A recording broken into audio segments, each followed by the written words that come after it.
लबरा सरकार भगाना है, कांग्रेस के शासन लाना है।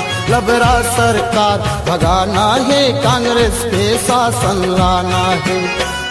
भूख या गरीबी के दलदल हो, भूख या गरीबी के दलदल छत्तीसगढ़ ले मिटाना है। लबरा सरकार भगाना है, कांग्रेस के शासन लाना है। लबरा सरकार भगाना है, कांग्रेस के शासन लाना है।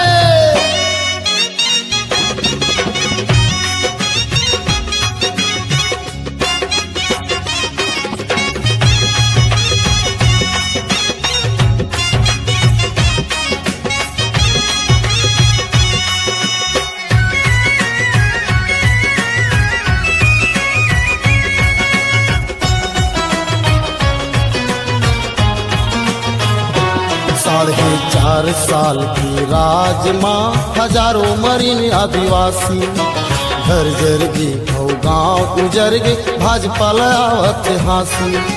दाल भात ला कौन कुछ है नहीं मिलत सितहाबासी। गाय मिलसना बैला जी जरा खोल के देखो आँखी। ऐसन दोगला शासन चलैया हो, ऐसन दोगला शासन चलैया मिल के सबक सिखाना है। लबरा सरकार भगाना है।